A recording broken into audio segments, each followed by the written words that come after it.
Hi there, and welcome back to B Plus for my third vlog. And so I quickly just want to recap the last two targets that I made for myself over the last couple of weeks. So the first one was food. And generally, I'm pretty pleased. I am mostly eating whole foods, good, nutritious, natural foods. I'm mostly avoiding anything which is packaged, processed, from restaurants and so on. I did have one Chinese buffet that I went to, and I've really just got to learn not to go to buffets. I just don't think it makes life easy. I mean, although I was selecting vegetable dishes, I was still eating rice and fried taro and so on. And I just think it's better not to put myself in those positions.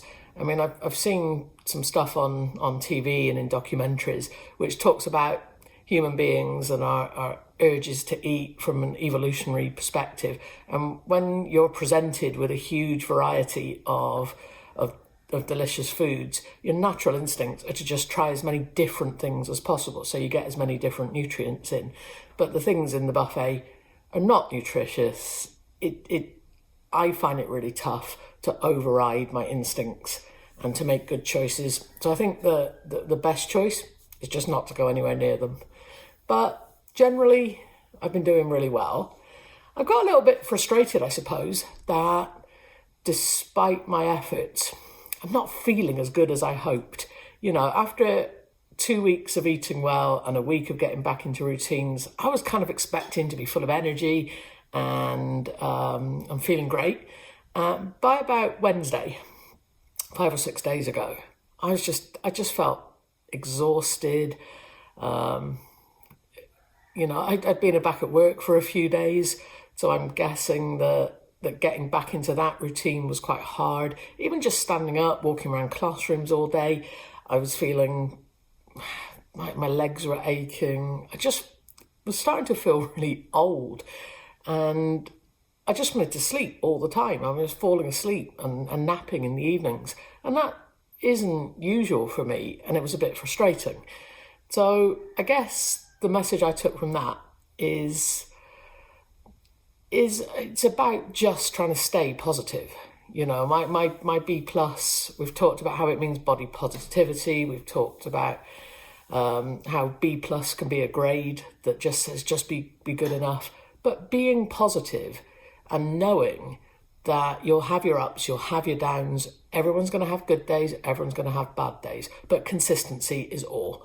If you just consistently maintain healthy habits, eventually that's going to show. It's going to show in your body, in your eyes, in your skin, in your energy. It just, that's it. You just keep going. You've got to get over the bumps.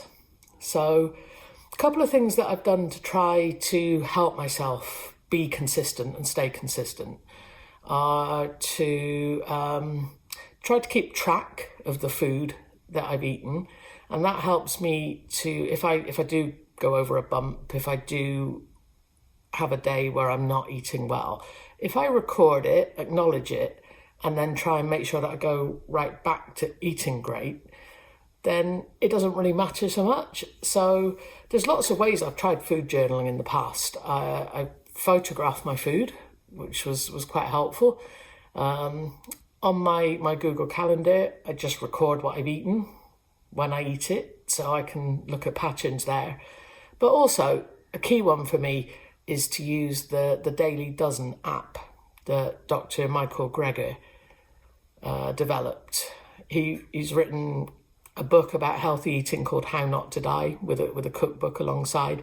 And he has this really simple app of things like beans, legumes, vegetables, fruits, water and exercise, all the things that you've got to try and get into your diet every single day. And you can just tap on the information button next to the food items to see what's included, and you can just check off your portions and it will graph it for you over time. It just helps me stay on track. And then a very good friend of mine, possibly one of my 3 or 4 only subscribers at the moment, is Dinah. So hi Dinah.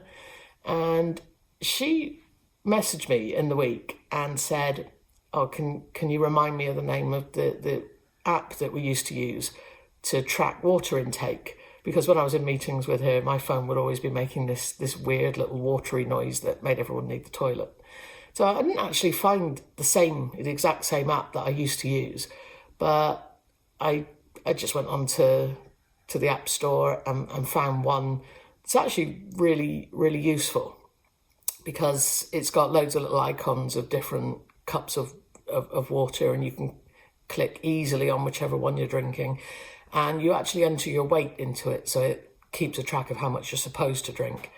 And that did wonders for me, actually, so thanks very much for the reminder, because it's been nagging me now for a couple of days to drink enough, and I've realised that even though I thought I was drinking a lot, I'm really not drinking anywhere near what I should. And as a result of using it, I mean, who knows, correlation isn't causation, it's only been a day or two, but I feel so much more energized, so much better. I think a lot of the time, hunger and cravings and so on can be attributable to something as simple as not having enough water, and your body's telling you need to put some liquids in.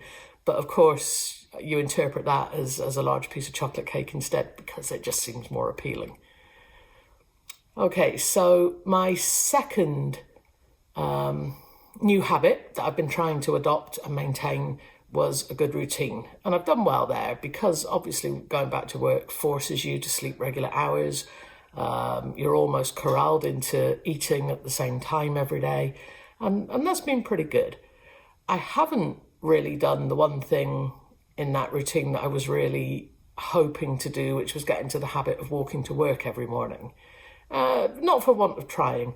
We've had, for the last 3 days here in Manila, a severe tropical storm.